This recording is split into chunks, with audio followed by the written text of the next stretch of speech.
Did you ever walk out on a job interview midway through? As a teen, I was so delighted there was an opening at the Humane Society, Seattle's local pet rescue and adoption center.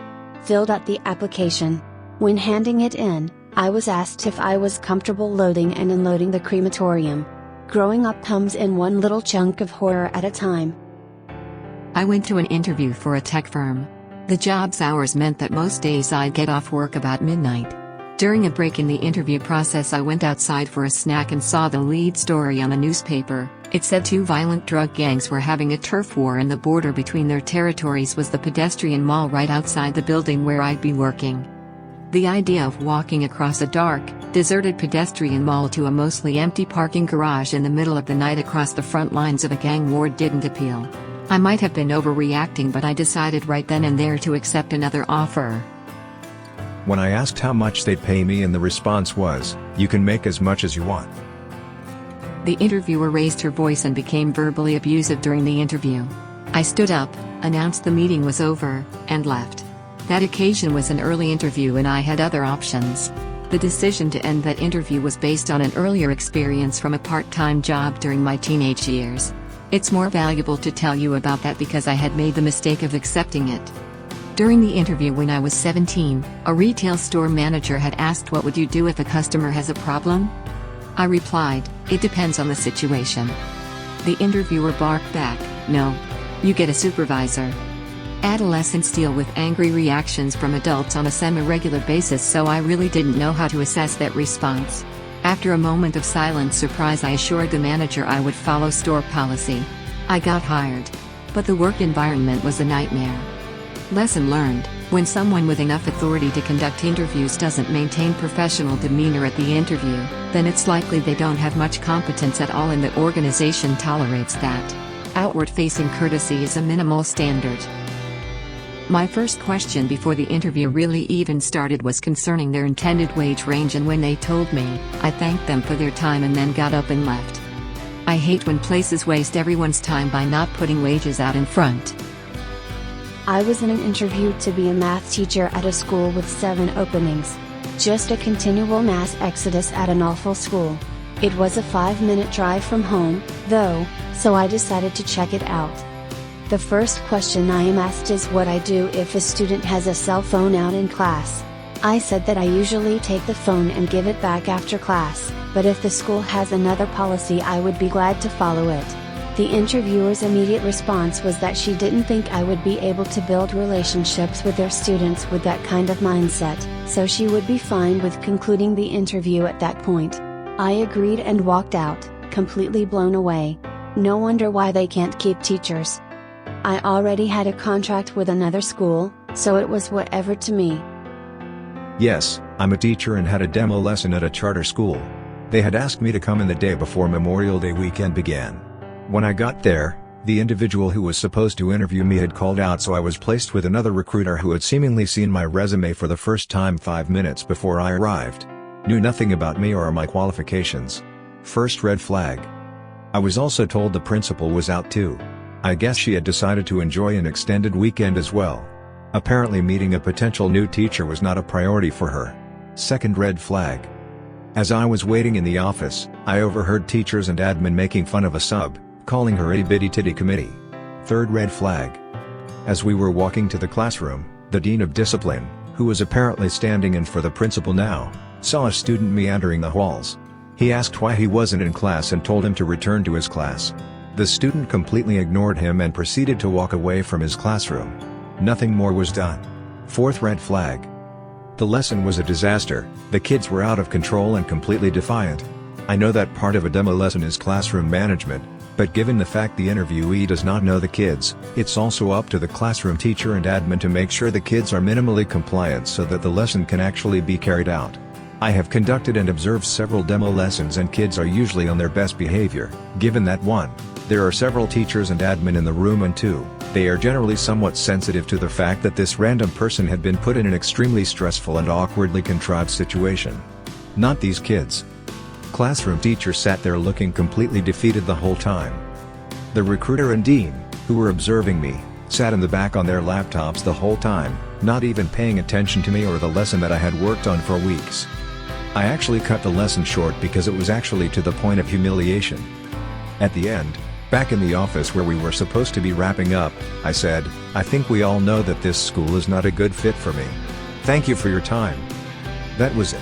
I still feel my face getting hot when I think about it to this day. I waited 30 minutes for the manager to show up to interview me and then I left. I decided if she was doing this at the interview, it was likely indicative of how she'd be at the regular job. 10 minutes of driving later, she called me and said, "I'm here, you can come back now if you want." I said, "No, thank you." As a young teacher, I interviewed for a school closer to home, and when I went in the staff room on the tour, I noticed that all the staff seemed to be limp, gray, and completely washed out. Eavesdropping conversations uncovered a few of the reasons: high staff turnover, lots of long-term sickness, and the majority of teachers' non-contact time was being taken to cover lessons with no staff, all the time. This showed me that the staff were not respected by the students nor valued by management. I didn't disrespect the interview by leaving, but did say no when I was asked if I was still interested in the position at the end of the interview. They didn't bother to ask for feedback, they knew why. I went for an interview at a sales company, whatever that means. I was 17 and just wanted an easy job, thought it would be a door-to-door thing. When I got there, I was surrounded by businessmen in suits, all looking really panicked. I got into the interview and the guy looked really shocked to see me, but I instantly smelled something fishy. Worked out pretty quickly it was a very polished-looking pyramid scheme. When he started to explain the emphasis on getting results and how the pay worked, I stood up, told him he clearly didn't pay attention when sorting through the CVs and that it wasn't for me. Shook his hand and walked out. On the bus home, I figured out that my shirt was on inside out the whole time. Total professionalism on both sides.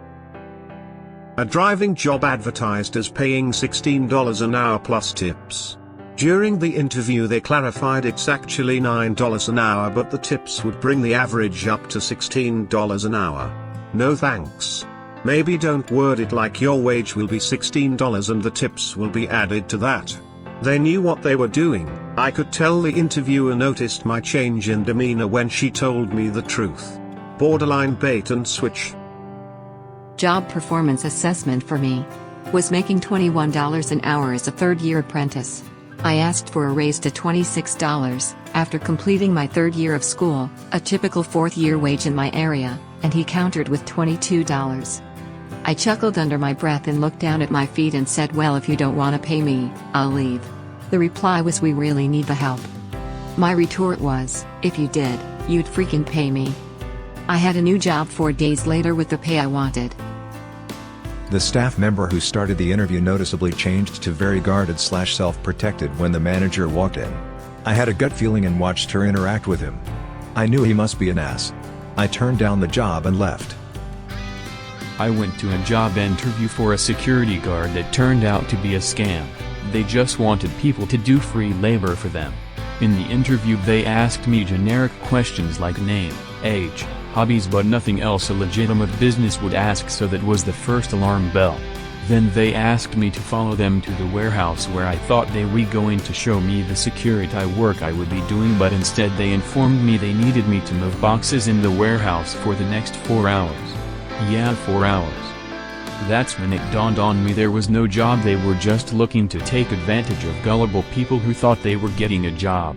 At first I wanted to give them a mouthful for wasting my time, but then I thought it's probably better to get the heck out of there as quickly as possible, so I said, "Okay, I am just going to go and get a bottle of water out of my car before I start," walked back to my car, got in it and left. It was a sales position at an air filter company.